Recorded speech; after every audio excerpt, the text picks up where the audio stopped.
continuons cette étude de l'évangile de Marc. Nous sommes dans les chapitres 12 et nous avons vu jusqu'ici quelques clashs d'autorité entre les autorités juives, les pharisiens, les synédrins, les sadducéens, les hérodiens, qui sont à la recherche de trouver Jésus dans une erreur pour pouvoir le tuer. Donc l'objectif du leadership religieux, c'est de supprimer la vérité à propos de l'Évangile, la vérité à propos du Fils de Dieu. Ils sont là avec cette mission. C'est une espèce de... ils sont obstinés vraiment à faire mourir Jésus. Donc toute la signification de l'Ancien Testament, toute la signification de leur travail, ce sont des scribes, des spécialistes de la loi, des personnes qui avaient comme travail étudier la parole de Dieu, étudier l'Ancien Testament. Et Jésus, il est en train d'enseigner dans les temples, et cette surprise ne devrait pas nous étonner, car dès ces moments de l'histoire d'Israël, dès les moments des prophètes, et jusqu'aujourd'hui, comme la promesse de Jésus vis-à-vis à la fin des temps, c'est plutôt dans l'environnement religieux où on va trouver la plus grande opposition à la vérité à propos de Christ. Et c'est ça qui se passe dans ces chapitres. On a appelé cette série qui est concentrée sur les chapitres 12 de Marc, la chasse au roi. Et c'est très intéressant. Ces hommes sont ouvertement en train de chasser les rois des rois, Jésus lui-même, mais ils n'arrivent jamais à attraper Jésus. Pour l'instant, ce que Jésus veut communiquer à nous, à son peuple et à tous ceux qui étaient là à cette époque, c'était démontrer que personne ne va ôter ma vie, c'est moi qui va la livrer. Je suis encore au contrôle. Les autorités, les plus grandes autorités, avec toutes leurs intelligences disposées à trouver Jésus dans les pièges et en utilisant leurs astuces, leurs intelligences pour faire Jésus mourir. Ils font ressource à toutes les autorités. Les Hérodiens, les Sadducéens, les leaderships d'Israël. Mais ce qui est clair, c'est que par chaque attaque, Jésus donne une réponse absolue. Il n'est pas mouable. Il est là en train de prévaloir contre toutes les réponses, contre toutes les questions, avec des réponses magistrales. Mais quelque chose de différent se passe à ce moment. Jusqu'ici, on a vu les Sanhédrins qui venaient mettre en question l'autorité du Christ. On a vu les pharisiens qui voulaient mettre en question la question des tribus devant les Hérodiens. On a vu la question de la résurrection vis-à-vis aux Sadducéens.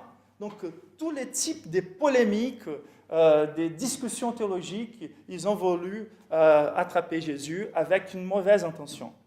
À partir de ces moments, on va trouver un homme qui fait partie des scribes, des spécialistes de la loi, ceux qui étaient responsables d'étudier, de mémoriser la parole de Dieu, de transcrire la parole de Dieu. Okay? Leur boulot était vraiment d'étudier l'Ancien Testament complètement. Et cet homme-là, il vient avec une approche assez intéressante. Il vient avec une approche qui semble être un peu plus développée que l'approche des autres. Il ne semble pas être tout à fait dans l'intention de chasser Jésus, mais plutôt, il démontre avoir une espèce d'admiration. Et le plus intéressant, à mon avis, c'est qu'on voit une espèce de développement des sujets. On pourrait être en train de parler, il faut payer les impôts ou pas. On pourrait être en train de mettre en question, est-ce que Jésus a l'autorité pour enseigner dans les temples? Qui peut enseigner dans les temples? Est-ce qu'il faut une formation officielle ou non? On pourrait être en train de discuter des doctrines plus compliquées, comme la résurrection, mais maintenant, cet homme va poser une question qui est radicale. Il va poser une question qui semble vouloir s'enfuir des discussions superficielles, qui semble vouloir arriver à une réponse qui soit satisfaisante pour nous expliquer la religion.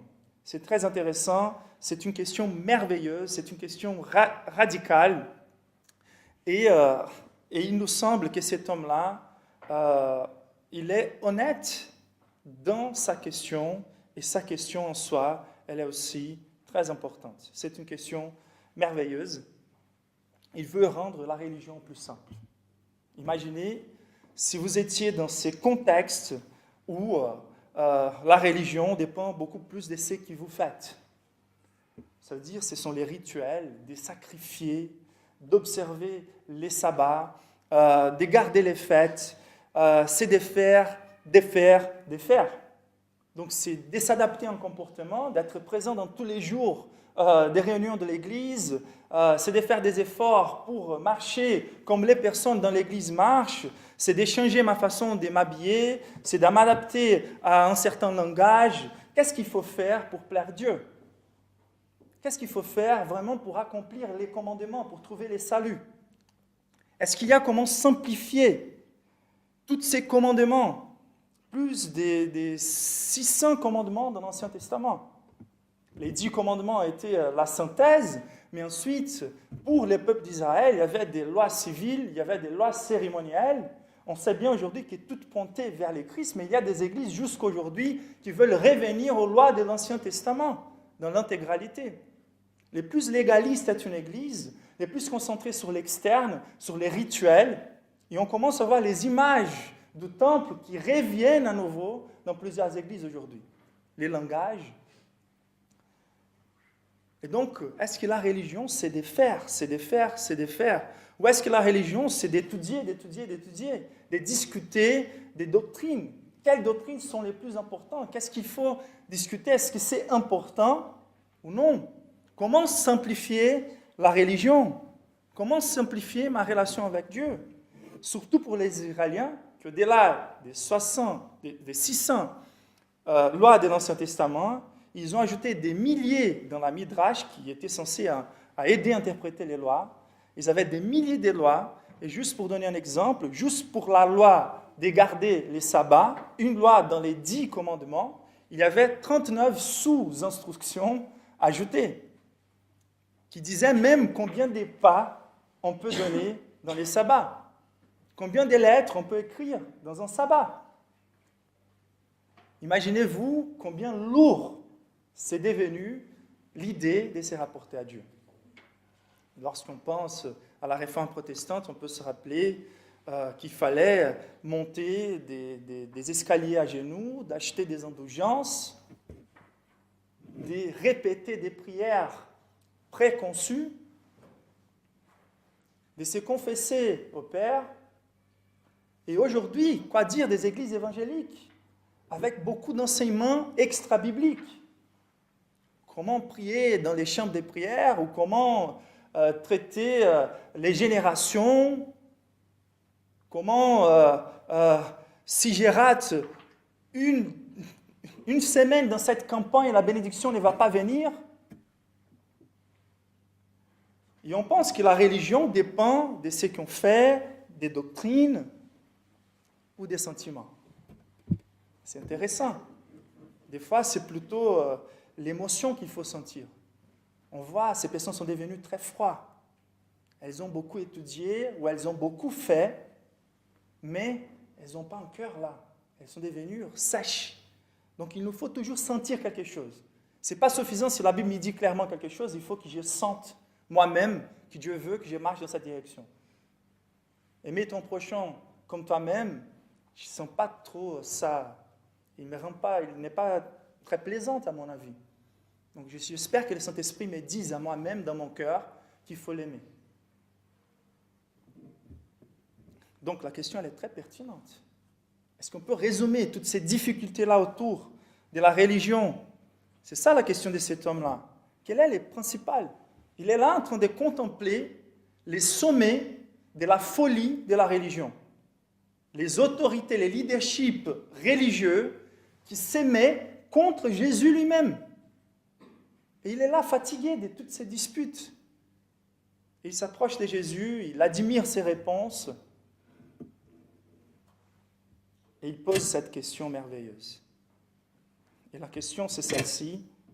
Quel est le premier de tous les commandements? Quelle est l'essence? Quelle est la source?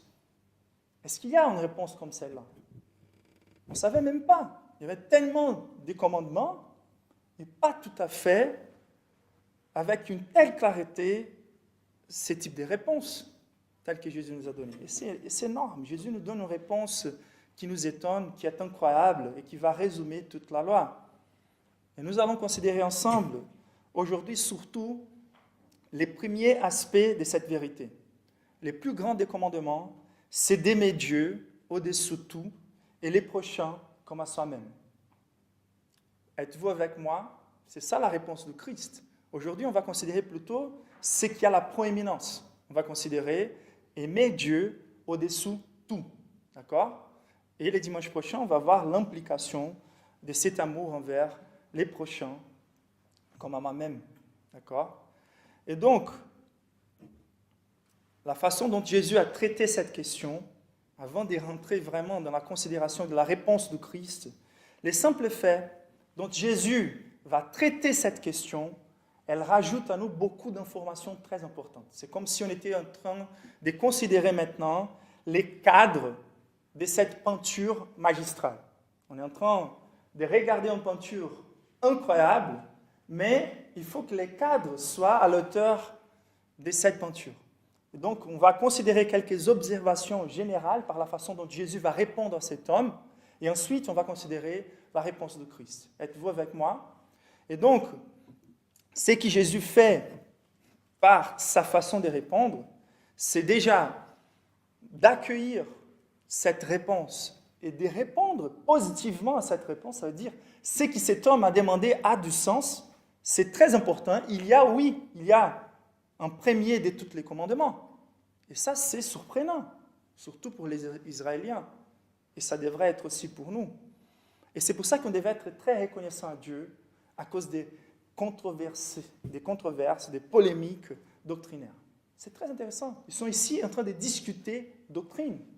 Et Jésus est en train de répondre avec doctrine.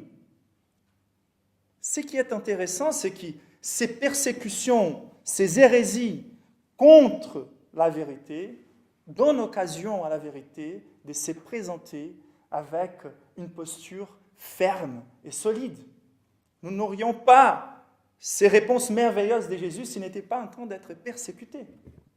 Et c'est de même qu'on a toutes les confessions des foi au long de l'histoire de l'Église. Ce qui est intéressant ici, c'est que Jésus va accueillir cette question, il va traiter cette question comme une question très importante, et à la fin, il va même faire un éloge à cet homme-là en disant, quand il se met d'accord avec la réponse de Jésus, en disant, Jésus, voyant qu'il avait répondu avec intelligence, l'a dit, tu n'es pas loin du royaume de Dieu. C'est très intéressant la façon dont Jésus est en train de traiter. Et donc, qu'est-ce que Jésus fait? Qu'est-ce que Jésus est en train de communiquer par le fait qu'il a accueilli cette question et répondu à cette question? Donc, la première chose, en tant qu'information ou observation générale, c'est que de considérer les plus grands des commandements, c'est de reconnaître l'existence d'une autorité suprême, d'une autorité supérieure. Êtes-vous avec moi?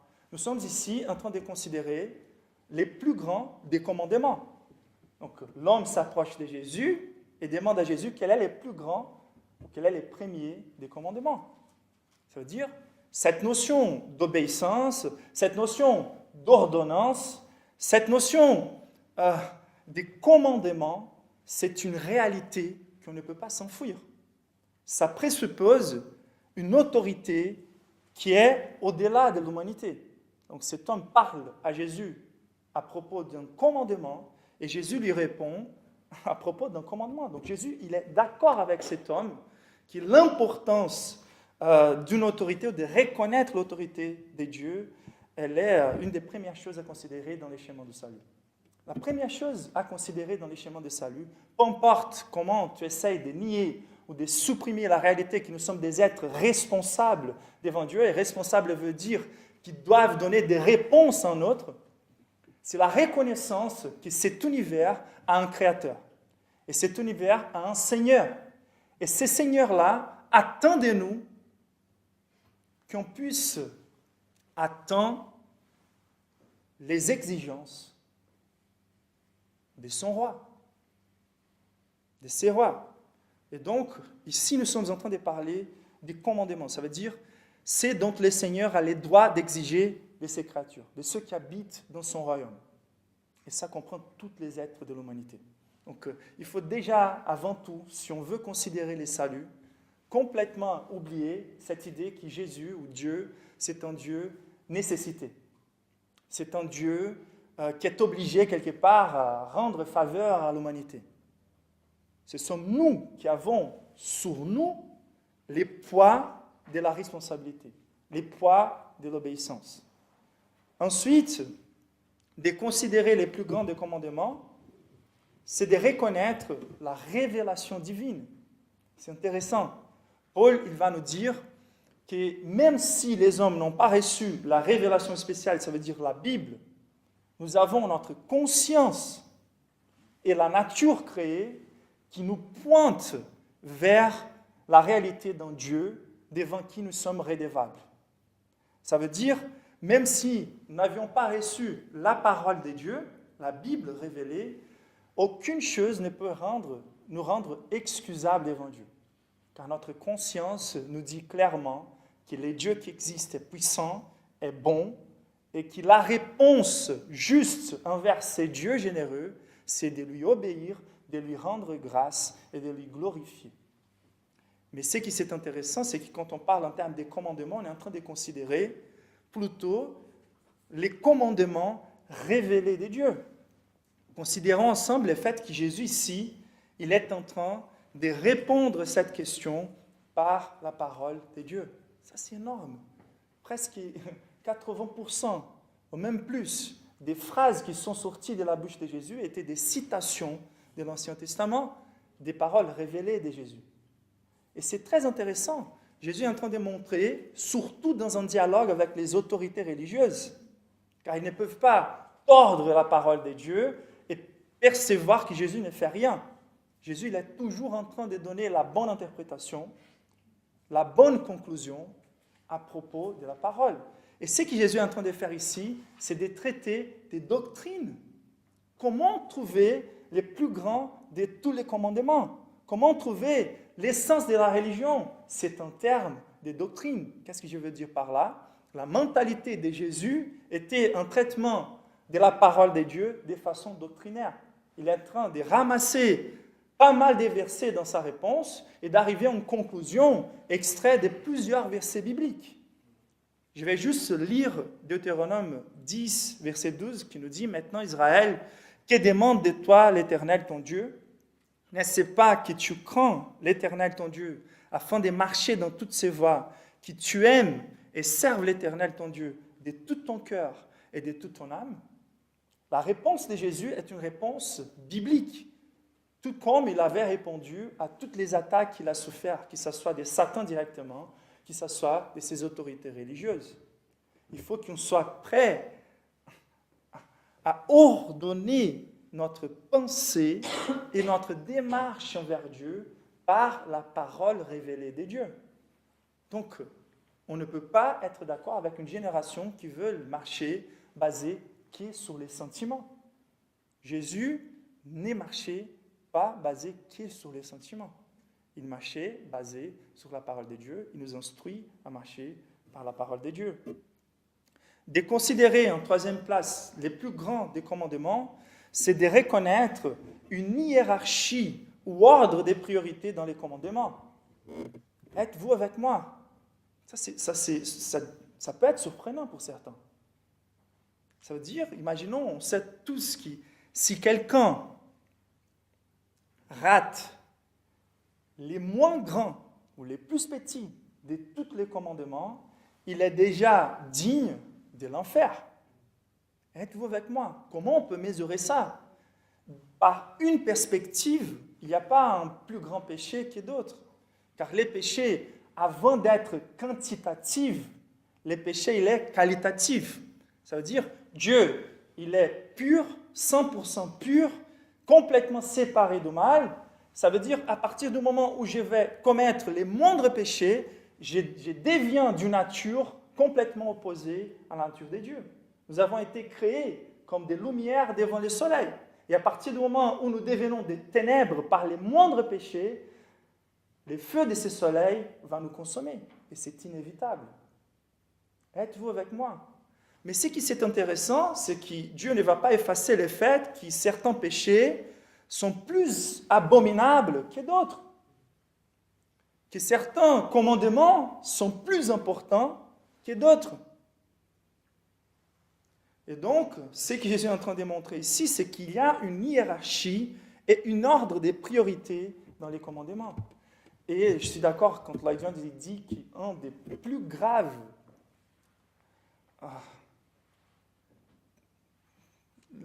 graves erreurs commises par les êtres humains dans les dernières générations, c'est la manque de s'organiser, de réfléchir par un ordre des priorités. Ça, c'est la raison de nos plus grands échecs et la raison de nos plus petits échecs. On n'est pas en train d'organiser nos vies selon les priorités. Si on était en train d'organiser nos vies selon ce qui est prioritaire, on allait réussir beaucoup plus dans l'ensemble de nos vies. Mais le problème qu'on essaye, c'est qu'on essaye d'attaquer et de chercher plusieurs buts en même temps, au lieu d'aller à la base, au lieu d'aller au fondement. Je vois beaucoup de personnes qu'au lieu de régler quelque chose dans leur caractère, d'apprendre par exemple comment ça devrait être un homme de Dieu, une femme de Dieu, et qui, sans rien changer, dans les fondements, dans la base, veulent trouver la grande bénédiction de leur vie. Dans la profession, c'est la même chose. Nous sommes dans une génération qui est capable d'ouvrir 300 ongles dans Internet, dans les pages Internet, et qui finit par ne jamais régler aucune des choses qu'ils ont commencé. Nous sommes dans une génération qui est très à l'aise à changer de boulot très vite, tout le temps, mais qui n'est pas disposée à monter les escaliers, à établir les racines, à chercher les priorités. Et c'est un encouragement général. Mais quand on regarde les commandements bibliques, si on traitait Dieu selon les priorités révélées par lui, et tout commence avec Dieu. C'est pour ça que cette prédication, c'est non seulement pour nous montrer où nous avons tort, mais c'est surtout pour nous montrer que si nous réglons les priorités envers Dieu, si nous cherchons son royaume et sa justice à la première place, toutes les autres choses seront ajoutées par-dessus. C'est une promesse de Dieu qui ne peut pas mentir.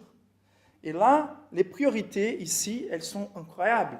Quel est le problème de l'homme, que ce soit dans nos quotidiens, comme je viens de dire, que ce soit dans les macros, pourquoi on a encore des guerres, pourquoi on n'arrive jamais à trouver de la paix, de l'égalité, c'est car on est toujours à la recherche de régler les problèmes par un ordre de priorité inverse à celle révélée par ces textes. Non, je ne veux pas écouter de la théorie, de la théologie, je veux écouter d'une façon pratique, pasteur. Qu'est-ce que je dois faire demain? Qu'est-ce que je dois faire demain envers mon prochain, dans mon boulot? Mais voilà, la Bible, elle commence toujours avec Dieu. C'est impossible d'aimer les prochains comme moi-même si je n'aime pas Dieu d'abord. C'est impossible de trouver la réconciliation entre les êtres humains si les êtres humains ne sont pas réconciliés envers Dieu.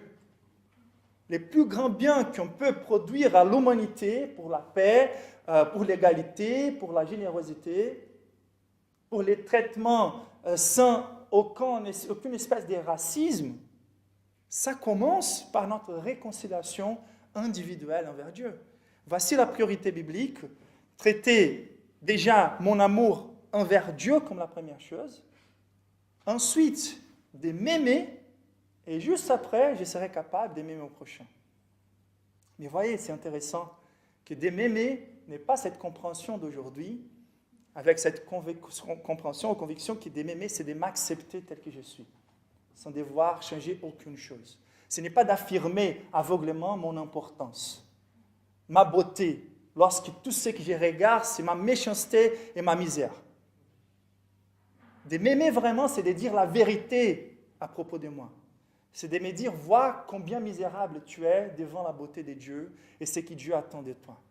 Ça, c'est de m'aimer vraiment. C'est de ne pas de raconter des mensonges envers moi-même.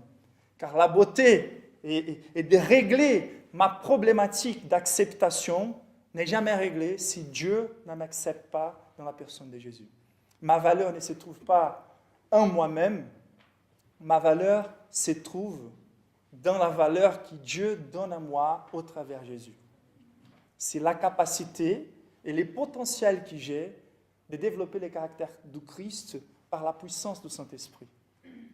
Ça veut dire, je dois dire d'abord misérable homme que je suis, avant de dire grâce à Dieu pour Christ Jésus.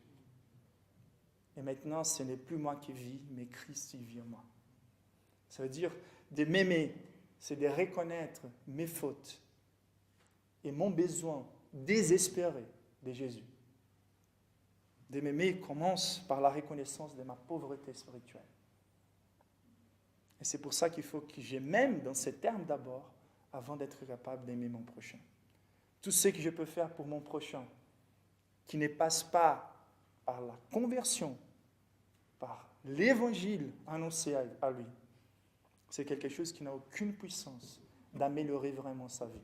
Au contraire, je risque de prolonger et de cautériser son parcours vers l'enfer, si je ne dis pas la vérité à propos de lui devant Dieu. C'est pour ça que la façon de Jésus d'aimer dans ce texte, elle est incroyable. Il va faire un éloge envers cet homme. Il va apprécier l'intelligence dont il a répondu, dont il s'est mis d'accord envers Jésus. Il va apprécier quelque part la façon dont cet homme s'approchait de lui. Mais à nouveau, complètement différent des évangélisations d'aujourd'hui. Au lieu de dire, à cause de la réponse intelligente qu'il t'a donnée, je vais te dire, tu es un chrétien. Ne doute pas de ta foi. Jésus dit, tu n'es pas loin du royaume de Dieu. Il tient la porte. Que tu sois vraiment rentré ou que tu n'aies aucune idée que tu as déjà sauvé. Vous voyez ce que Jésus est en train de faire? Ça, c'est de vrai amour. Tu n'es pas loin. Tu n'es pas encore dedans. Faites attention. Et donc, c'est de reconnaître une hiérarchie, une ordre de priorité. Et il faut qu'on suive cet ordre. C'est aussi de considérer les plus grands des commandements, c'est de reconnaître l'essence ou la somme de tous les commandements. Ce qui est intéressant dans ce texte, c'est que cette ordonnance n'est pas seulement la plus importante ou les premiers des commandements, mais elle est la somme de tous les commandements. Très intéressant. Si on va prendre toutes les lois de l'Ancien Testament, on peut les résumer dans ces deux grandes déclarations. Aimer Dieu de tout notre cœur et les prochains comme à nous-mêmes. C'est-à-dire, si on prend les deux tables de la loi, qui sont l'essence des lois de l'Ancien Testament, on va prendre la première avec des commandements envers Dieu, vertical, et la deuxième avec les commandements horizontaux, les hommes envers les hommes. Et ce que Jésus est en train de faire, c'est de dire, c'est une question d'amour. C'est une question d'amour. Notre échec, c'est notre incapacité d'aimer. Notre échec, c'est notre incapacité d'aimer Dieu, qui est l'être le plus aimable. Et donc, c'est intéressant. Jésus est en train de nous montrer que toute la loi se résume dans l'amour. C'est une manifestation de l'amour de Dieu, c'est une manifestation du caractère amoureux de Dieu, et c'est l'attente de Dieu envers sa création, qui c'est de vivre la vie que Dieu vit, que c'est de vivre une vie d'amour. Ça, c'est la racine de tous nos péchés. C'est pour ça que la Bible dit qu'avant d'être une transgression, la loi a été donnée après, pour nous aider à comprendre notre impiété, pour nous rappeler du caractère de Dieu. Mais jusqu'à Adam, jusqu'à Moïse, les péchés, ils étaient là. Et la manque d'amour, elle était là. Donc, ce qui Jésus est en train de nous rappeler, c'est qu'avant que les péchés soient la transgression d'une loi, les péchés est une impiété. C'est un problème des relations. Nous n'avons pas la capacité, nous n'avons plus la capacité d'aimer l'être le plus aimable de l'univers. Nous n'avons pas la capacité de participer de la nature de Dieu, car Dieu est amour. Donc, en ayant considéré ces 4 observations générales, nous allons rentrer maintenant dans cette réponse en soi-même, cette vérité incroyable. Et la vérité, c'est celle-ci, que la somme et les principales de tous les commandements, c'est d'aimer Dieu avec l'intégralité et la totalité de l'être. Êtes-vous avec moi si vous voulez noter? La somme et les principales de tous les commandements. Donc, juste pour préciser ça, la dernière observation, c'est que cette ordonnance n'est pas séparable. On va la proéminence d'aimer Dieu à la première place et ensuite d'aimer les prochains comme à nous-mêmes. D'accord? Mais c'est inséparable car là, dans la réponse de Jésus, il va dire il n'y a pas de commandement plus grand que ceux-là. D'accord? Il y a une inséparabilité, c'est impossible d'aimer Dieu véritablement dans ses paramètres et de ne pas aimer mon prochain. Ça veut dire que cette ordonnance, elle est la plus inclusive de toutes les ordonnances. Ça veut dire que toutes les ordonnances sont en train de fuir, c'est comme ça que vous dites en français, de déclencher de celle-ci, ok? Et ça veut dire donc qu'elle est la toute inclusive des ordonnances et la plus distinctive des ordonnances. Je peux tout faire, je peux accomplir complètement la loi, mais si ce n'est pas par amour, si je suis incapable d'aimer mon prochain, si je suis incapable d'obéir avec un amour qui déborde dans mon cœur, ça veut dire que je n'ai rien compris et que je suis si loin. C'est ça qui est intéressant. Cet homme, il était proche, il était capable de répondre à la question. Il était proche, il n'était pas dedans, mais à la fin, il était si loin du royaume de Dieu comme les pires des païens. Et quand on voit ici, c'est la plus distinctive des ordonnances. C'est pour ça que c'est très, très important de considérer la vérité que Jésus nous révèle ici. Et donc, la somme et la principale les principales de tous les commandements, c'est d'aimer Dieu avec l'intégralité et la totalité de l'être. Qui peut nous lire en notre voix les versets 29 et 30. La partie A de 30, s'il vous plaît.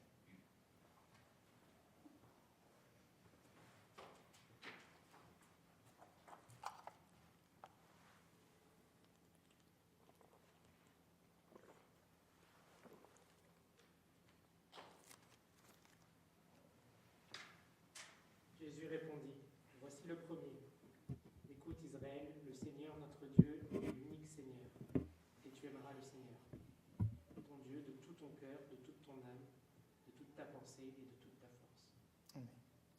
Donc, verset 29, voici les premiers. Écoute Israël, le Seigneur notre Dieu est l'unique Seigneur. Tu aimeras les seigneurs, ton Dieu. La première chose qu'on va considérer, c'est, on va prendre la première partie de cette vérité centrale, et c'est aimer Dieu. Qu'est-ce que cela veut dire d'aimer Dieu? Pourquoi c'est exigé de nous d'aimer Dieu? Voici les commandements, voici l'exigence, voici ce que les seigneurs attendent de nous, les juges, les justes, seigneurs de l'univers, les créateurs. La première chose, c'est cette ordonnance où on doit aimer Dieu car il est le créateur. C'est ça l'emphase de cette expression que Jésus lui-même est en train de nous donner. Les seigneurs. Verset 30, tu aimeras les seigneurs. Écoutez Israël, les seigneurs. Donc la première chose, c'est qu'on doit se rappeler à nouveau qu'on doit aimer Dieu car c'est un ordre. On doit aimer Dieu car il veut. C'est ça qu'il faut. L'ordre des priorités, elle commence par là. D'accord? À cause de sa douceur, à cause de sa gloire, il nous donne d'autres raisons. On va voir aussi. Mais la première chose qu'il nous faut dans notre génération, c'est que l'homme se mette à sa position en tant que poussière, en tant que créature, en tant que celui qui dépend de la bonne volonté de Dieu pour qu'on reste vivant, pour qu'on ait l'existence. Et c'est ça qui nous manque aujourd'hui. L'arrogance de l'être humain a fait que l'être humain aujourd'hui se met à la place d'exiger des choses de Dieu, de mettre Dieu contre les murs. Et c'est là même dans les églises. Mais Jésus lui-même, le Seigneur lui-même, est en train de nous enseigner ici. Il est en train de dire, voici les premiers, écoute Israël, le Seigneur, notre Dieu, est l'unique Seigneur. Nous devons aimer Dieu car il est l'empereur et le juge tout-puissant. Si nous avions été trouvés une parfaite obéissance devant ces rois, on devrait quand même aimer ces rois. Car il nous donne la grâce d'habiter dans son royaume. Il nous donne la grâce de manger de son fruit, d'habiter dans son territoire, Mais le problème, c'est qu'en plus, nous sommes en train de détruire son royaume et de vivre en vie d'ennemis de Dieu. Et quand même, ce Seigneur-là, c'est celui qui pourrait être en train de déverser justement sur nous sa colère. Vous voyez, la tolérance aujourd'hui, c'est le nouveau substitut bien déformé pour la compréhension d'amour, mais c'est quelque chose qu'on n'applique pas dans l'intégralité de la vie. Vous voyez, par exemple, si quelqu'un a un cancer et les cellules qui ont un cancer sont en train de se multiplier, personne ne va s'élever pour se dire non, il ne faut pas exterminer ces cellules-là, car ce sont quand même des cellules, ce sont quand même des cellules vivantes. Est-ce que c'est de l'amour envers ces corps? Est-ce que c'est de l'amour envers cette personne? La multiplication de la méchanceté, d'homme envers homme, de culture envers culture, des personnes qui veulent serrer leur cœur contre Dieu et multiplier ce qui a tort. C'est pour ça que Dieu, lorsqu'il est, c'est Dieu pur et saint, et qu'il regarde la persévérance de certains pour tourner les dos contre Dieu. Et nous sommes dans cette attente, non, mais il ne faut pas que Dieu juge les personnes, il faut que Dieu aime tous les mondes et qu'il accepte tous les mondes, mais c'est justement car il aime la vérité et ce qui est bon qu'il doit avoir cette colère envers ceux qui multiplient la méchanceté. C'est pour ça que Dieu doit exterminer les cancers. Il l'a déjà fait, il est en train de faire, il va faire un jour d'une façon pour toutes, et il a fait déjà un jour en avance d'une façon pour toutes dans la personne de son Fils. Il a éliminé notre cancer dans la personne de Jésus, notre péché, notre misère. Et c'est par la foi en lui qu'on a la vie, et qui est par la foi en lui qu'on a la vie. Et si nous ne voulons pas avoir cette cautérisation de notre méchanceté dans la personne de Jésus, nous aurons un jour, dans les grands jours de jugement. Dieu est en train de diluer sa justice et sa grâce dans l'histoire de l'humanité. Mais il est le Seigneur, on doit lui aimer, on doit l'aimer, car il est l'empereur, il est le Seigneur, il est le juge. Mais un autre mot va apparaître ici, Jésus va dire, le Seigneur, notre Dieu, est l'unique Seigneur. Tu aimerais le Seigneur, ton Dieu. Donc le mot Dieu, c'est un mot tout inclusif. Il nous faudrait du temps pour considérer la richesse de ces mots, mais c'est plutôt cette idée des créateurs, d'être élevé, d'être séparé, un être saint qui a créé l'univers, séparé de soi-même, dont toutes les choses dépendent pour exister. Ça veut dire il est le créateur, je dois à lui mon existence, il est le souteneur, je dois à lui le maintien de mon existence. Ça veut dire toutes les choses que je sois capable d'aimer, êtes-vous avec moi? Toutes les choses que vous appréciez, toutes les choses que vous aimez ont été créées par lui. Il n'y a pas d'amour en dehors des dieux, en dehors de ceux que Dieu a créés. Ça veut dire la source de toutes nos aptitudes, la source de toutes nos facultés, de ce qui nous sommes, les circonstances de nos vies, tout a été soutenu par l'énergie de Dieu. Je ne peux jamais mépriser Dieu car Dieu n'est pas méprisable. Je ne peux pas mépriser quelqu'un qui jusqu'à la fin de ses jours encore peut faire mon cœur arrêter de battre. Il est le souteneur, il est le créateur, on doit lui aimer car il est Dieu. Mais ce qui est glorieux dans ce texte et qui nous fait avancer, c'est que le texte il nous dit « ton Dieu ». Êtes-vous avec moi? Il est en train de parler à Israël. Le Seigneur, ton Dieu. L'ordonnance, c'est d'aimer. Personne n'aime obligé. Cet impératif de Dieu ne montre pas le fait que Dieu est nécessité, solitaire. Cet impératif, c'est la générosité et la grâce de Dieu envers nous. Il nous a créés pour profiter de la chose la plus profitable. Car il zèle pour notre bien, il veut que nous revenions à vivre pour le but de notre existence, qui est le plus d'instant de toutes les créatures. Moi, j'aime beaucoup les petits chiens qu'on a achetés l'année dernière. Il s'appelle Nanico. C'est très limité, ma relation d'amour envers lui. Je sais que je peux communiquer quelque part mon amour envers lui et qu'il peut communiquer en me léchant quelque part son amour envers moi, mais c'est quelque chose de très superficiel, très limité. Je ne peux pas prendre si tant de plaisir dans cette relation d'amour comme celle que je peux avoir avec mes filles. Mes filles, elles ont été créées par Dieu avec cette capacité d'être mon image et ma ressemblance. On peut se communiquer dans plusieurs niveaux. Je peux apprécier leurs intelligences, elles peuvent apprécier mon intelligence. Je peux déclarer mon amour par la complexité des mots, des paroles, par la complexité des affections, les embrasser.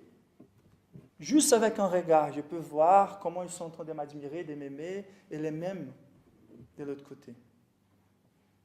Dieu nous a créés son image et sa ressemblance. Aucune chose dans l'univers n'a la capacité de satisfaire les demandes d'amour dans mon cœur qui est la présence de Dieu lui-même. Il est la source de tout ce que je peux aimer et il est tout aimable en soi-même. Toutes ses vertus sont là et il m'a créé avec la capacité de goûter, de profiter, de célébrer toutes les vertus qu'il a.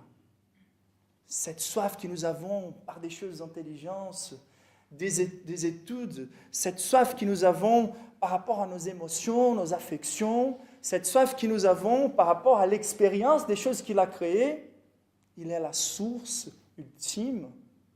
Mon âme ne trouvera jamais de repos, sinon quand je reviens à lui. Dieu, il est tout aimable en soi, car toutes ses vertus sont appréciables. Combien de torts nous avons lorsque nous aimons passionnément, de façon passionnée, certaines personnes qui sont imparfaites. Nous créons des fois des illusions des personnes, nous sommes passionnés comme des adolescents. Mais la vérité ne justifie pas si tant d'amour. Mais quand on parle de Dieu, il est infini dans sa façon d'être capable de satisfaire nos demandes d'amour. Êtes-vous avec moi? Aimer Dieu, c'est une ordonnance, mais c'est l'ordonnance la plus facile à accomplir.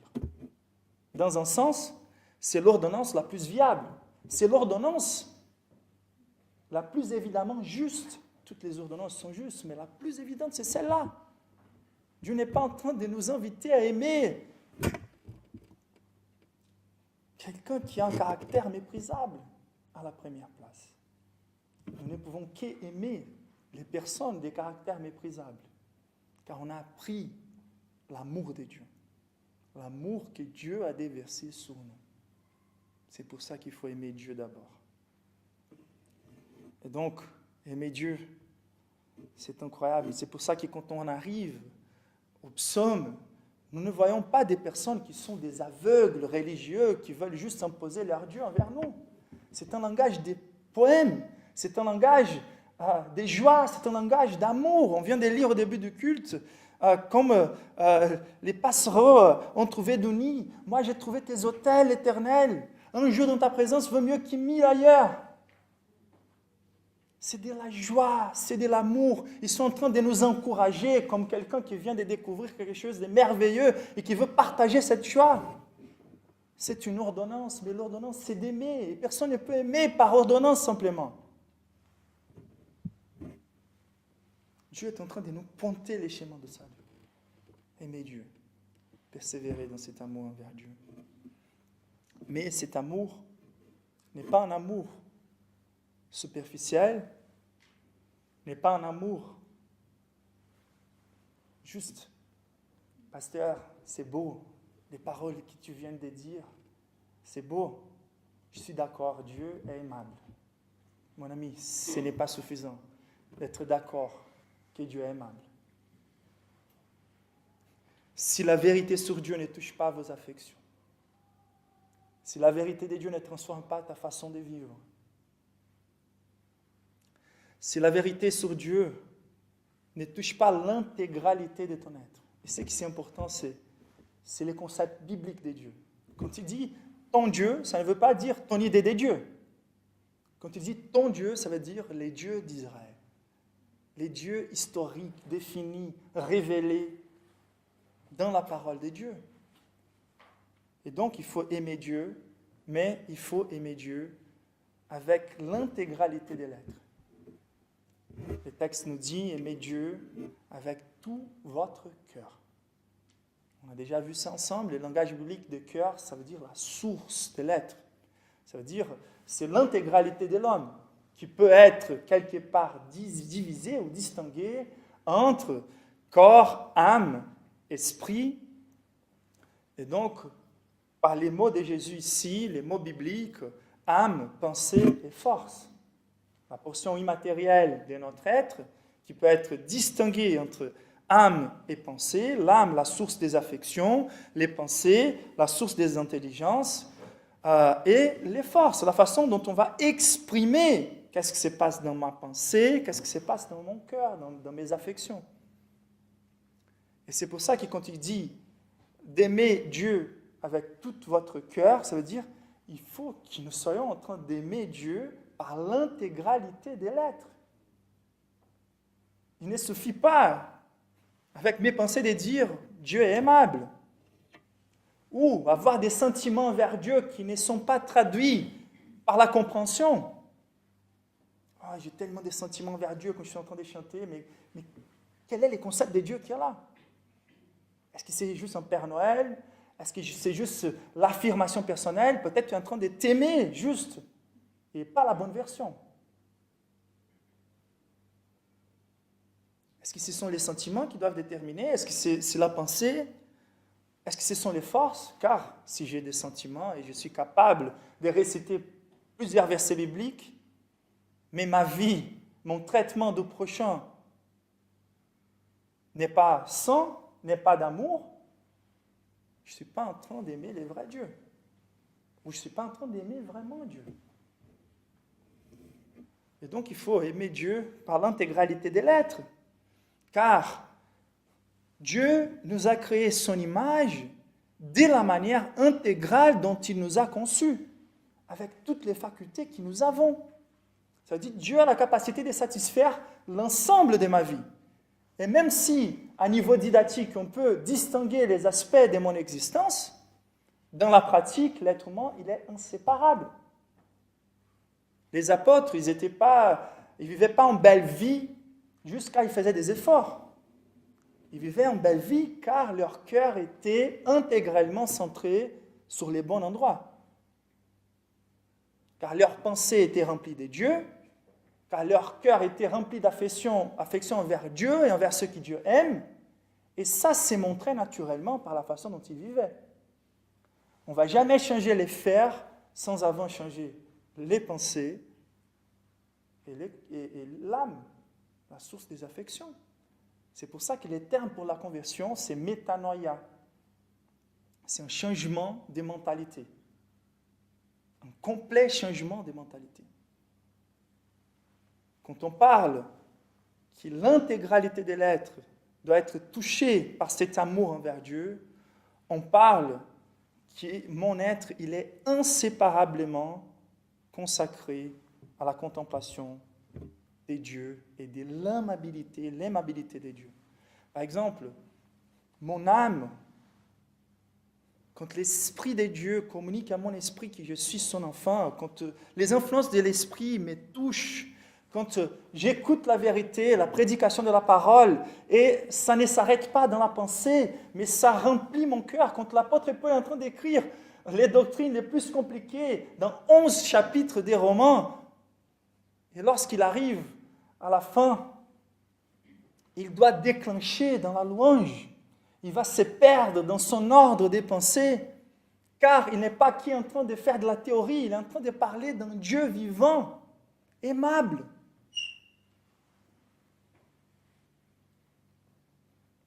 Il faut avoir la dimension des affections. Il faut avoir cette dimension d'une expérience. Je sais que plusieurs personnes disent, il faut croire, et ça c'est suffisant. Je ne dois pas dépendre de mes sentiments. Oui, je suis d'accord. Mais si je n'ai pas des affections envers Dieu, si je n'ai jamais eu une expérience puissante envers Dieu, la conviction de l'amour de Dieu envers moi, de mon identification par la foi envers le Christ, je dois encore chercher une source plus évidente et efficace de mon salut. Mais les pensées doivent être actives. Les affections sont une façon de connaître Dieu et d'exprimer aussi mon amour pour Dieu. Le Saint-Esprit, il est à l'œuvre. Mais si c'est juste ces emphases vers les affections, on va confondre les spiritualités avec l'émotionnalisme. Et j'ai peur qu'un grand nombre de chrétiens aujourd'hui, soi-disant chrétiens, ne sont jamais sortis de cette dimension. On ne voit pas des grands changements dans leur vie. Ils veulent se mettre des titres, non, je suis un peu un chrétien charnel. Ça n'existe pas. Pas selon la Bible. Ces deux choses ne peuvent pas habiter ensemble. Et donc, si on reste qui dans les émotions, ce n'est pas le Saint-Esprit qui est à l'œuvre. Car le Saint-Esprit, c'est le Saint-Esprit. C'est celui qui sanctifie, qui nous mène vers la parole. C'est lui qui a inspiré la parole. Il n'agit jamais contre la parole. En même temps, je ne peux pas être qui théorique. Sinon, je deviens très intellectualiste. Mais la compréhension biblique, je dois me dédier. Les plus je connais Dieu avec ma pensée, les plus mes affections ont la chance d'être déclenchées et remplies d'amour. Avez-vous reçu le Saint-Esprit par les œuvres de la loi ou par la prédication de la foi? La prédication, c'est ça qui amène l'esprit, c'est ça qui amène la vie. Et donc, je dois connaître l'amour de Dieu par ma pensée et je dois aussi exprimer mon amour envers Dieu par ma pensée. Qu'est-ce qui occupe ma pensée? Quel est le lieu où j'ai plus de plaisir pour méditer? Est-ce que ce sont les histoires bibliques, les trames magnifiques des histoires bibliques, ou plutôt les séries Netflix qui ne me donnent plus de temps pour étudier la parole de Dieu? Mes forces, l'expression maximale de ce qui se passe dans ma tête, de ce qui se passe dans mon cœur, dans mes affections, c'est la façon dont je vis. C'est de calculer combien de temps je passe avec Dieu et combien de temps je passe avec d'autres choses. C'est vraiment de voir à qui je suis en train de servir dans la pratique. Si c'est pénible d'obéir à Dieu, c'est car l'amour envers Dieu n'est pas là. J'aimerais avoir plus de temps, mais il faut qu'on marche vers la fin. Et la dernière chose, c'est d'aimer Dieu avec l'intégralité de l'être, mais aussi avec la totalité de l'être. Donc, ce n'est pas qui corps, âme, pensée, âme et force, mais c'est tout votre âme, toute votre pensée et toutes vos forces. Ça veut dire, ce qui n'est pas suffisant, que ma relation vers Dieu se limite à 1% de ma vie. C'est impossible. L'amour de Dieu, c'est une force toute dominatrice. L'amour de Dieu, c'est une puissance qui va tout gouverner. Si j'ai jamais contemplé véritablement la gloire de l'amour de Dieu, c'est ce que Thomas Chalmers, un puritain, il a dit, c'est la puissance expulsive d'une nouvelle passion ou d'un nouveau amour. Il a dit, voici, nous étions en train de vivre pour nous-mêmes, pour les choses que ce monde peut offrir, jusqu'à ce qu'on a contemplé la gloire de l'amour de Dieu. Et une fois qu'on a contemplé la gloire de l'amour de Dieu, on a été envahi par cette nouvelle passion et toutes les autres choses ont été chassées. Quand le soleil s'élève, toutes les étoiles perdent son bruit, leur bruit, pour utiliser le langage de Hendrickson. Et quand cet amour envahit nos vies, on se sent tellement rempli et tellement satisfait que ce n'est plus pénible d'obéir le Seigneur.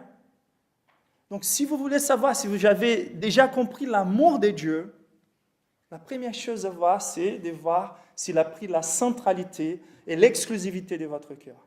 Au lieu de regarder vers vos affections et de se dire « mes sentiments dépendent de comment ma vie va au boulot ou ma vie sentimentale ou d'arriver à ce but dans ma vie » ou de se dire « c'est ma relation avec Dieu qui détermine tout ».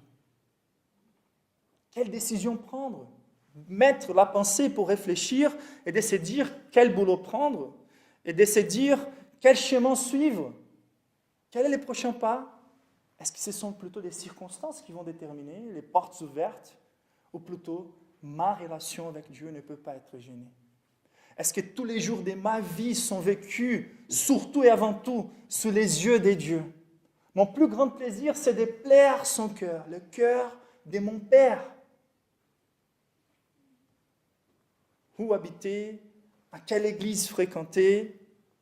Quelle personne fréquenter? Qu'est-ce qui va gouverner mes affections? Qu'est-ce qui va gouverner mes pensées, mes actions? La seule réponse, c'est ma relation avec Dieu, mon amour envers Dieu. La paix de l'esprit ne peut pas sortir de mon cœur. Je peux avoir toutes les circonstances de la vie bouleversées, mais je ne veux pas voir les moindres signes que Dieu est attristé avec moi. Je l'aime, il est au centre, il détermine mes affections, mes pensées, mes forces. C'est une passion qui va tout gouverner. Et la question qu'on doit se poser, c'est est-ce qu'on a cet amour envers Dieu? Aimez-vous Dieu de tout votre cœur? Sommes-nous capables d'aimer Dieu de tout notre cœur? La vérité, c'est que nous n'arrivons jamais à aimer Dieu à ce niveau-là, à cause de notre condition. Mais le plus intéressant, c'est que l'expression maximale de l'amour de Dieu, c'est Jésus lui-même. C'est lui qui est en train de dire, aimez Dieu de toute votre force, de tout votre cœur, de toute votre âme, de toute votre pensée, et vous allez accomplir la loi. Il est en train de dire, ce que la loi exige de vous, c'est d'aimer. Mais vous êtes une faillite dans les champs de l'amour. Vous êtes incapable d'aimer l'être le plus aimable. Mais cet être, il n'est seulement pas le plus aimable, mais plus que ça, il est celui qui aime le plus. Et car il est celui qui aime le plus, il nous a aimés en premier pour qu'on puisse lui aimer en réponse. Je vous invite donc à aimer Dieu par la foi, car Christ devienne non seulement la manifestation maximale de l'amour de Dieu envers nous, car il nous a aimés quand on était encore des pécheurs, car il nous a aimés malgré nous-mêmes, car il nous a aimés en avance en sachant qu'il lui-même allait nous transformer à tel point de nous rendre paisibles devant ses yeux. Nous sommes invités à aimer par la foi, à aimer à Dieu par la foi, car il nous a aimés. Aujourd'hui, nous participons de sa nature et nous sommes capables d'aimer Dieu progressivement encore dans cette vie. La sémence non corruptible de cet amour doit être présente dans le cœur des croyants. Je dois voir progressivement mon amour pour Dieu prenant toutes mes pensées, toutes mes affections, toutes mes forces. Je dois organiser ma vie selon ses priorités. Par la foi, j'aime Dieu, et ça c'est le salut. Et par la foi, je participe de cette nouvelle nature qui passe à aimer Dieu. Connaissez-vous cet amour? Je vous encourage à vous lever pour prier.